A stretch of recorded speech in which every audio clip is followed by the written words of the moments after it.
कि पुष्यमित्र शुंग ही राम है। ये एक बड़े उच्च स्तर का घालमेल है।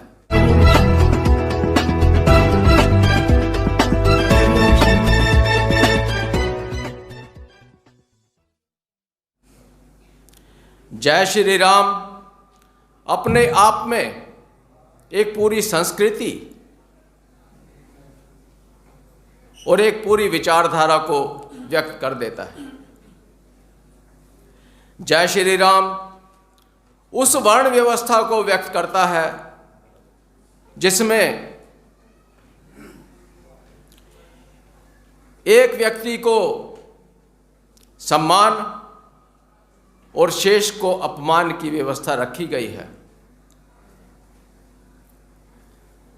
कुछ बातें इतिहास में बड़े अच्छे तरीके से पिरोकर षड्यंत्र के तहत रखा जाता है। उनमें से एक षड्यंत्र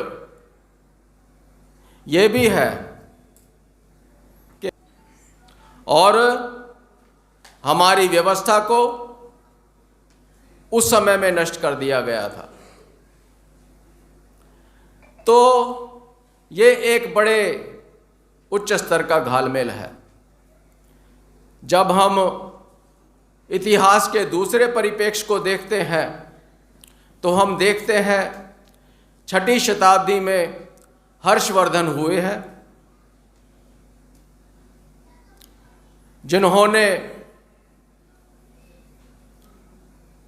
जिनके समय में कुंभ मेले लगा करते थे। ये कुंभ मेला क्या होता था? ये दान मेले होते थे। सम्राट हर्षवर्धन और उनके दूसरे सामंत अपना जितना भी भंडार था, जितनी उसकी संपत्ति थी, वो सभी गरीबों में बांट दिया करते थे। सम्राट अशोक के शासन में सभी लोग समृद्ध थे।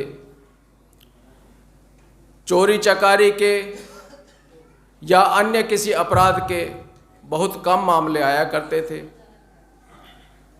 लोग अपने घरों में ताले नहीं लगाया करते थे, खुले पड़े रहते थे। इस तरह का वर्णन मैगस्थनीज ने अपने वृत्तांतों में किया है। मैगस्थनीज सम्राट अशोक के शासन के आसपास या उनके शासन काल में एक विदेशी पर्यटक हुए हैं जिन्होंने अपने यात्रा वृत्तांतों में ये बातें लिखी हैं। यदि हमने देश का सच्चा इतिहास देखना है, अपना सच्चा इतिहास देखना है, तो हमें इस तरह के जो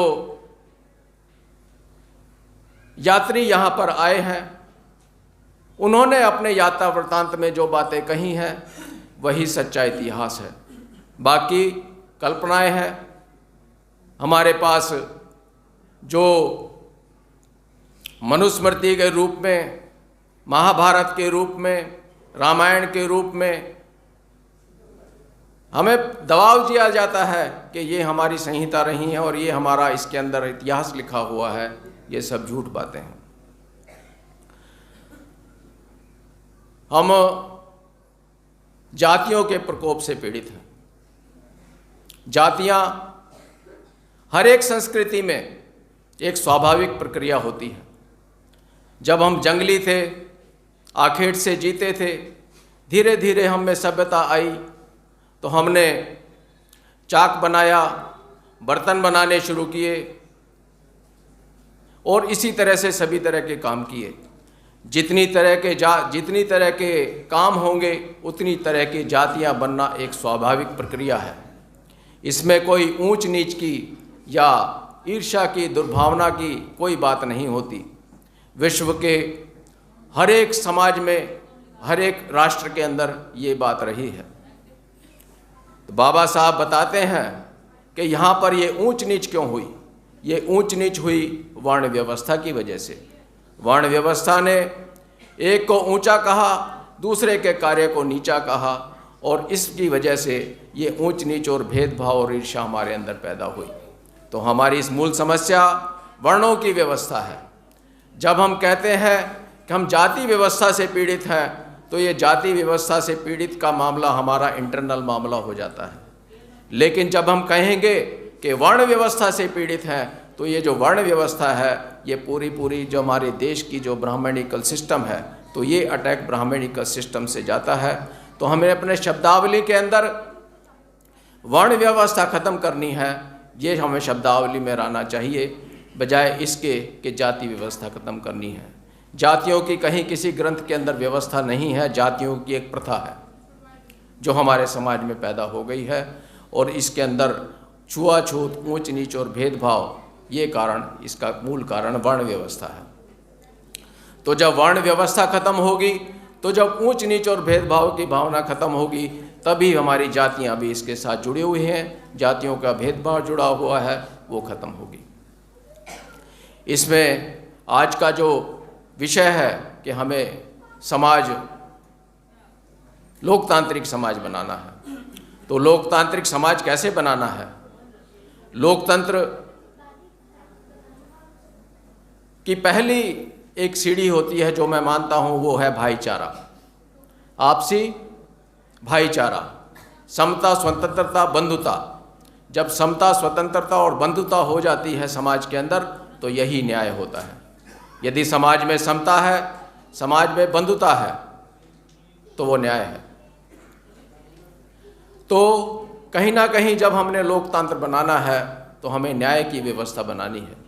तो न्याय की व्यवस्था को समझना और उसको बनाना, ये एक अपने आप में गंभीर मामला है। देश में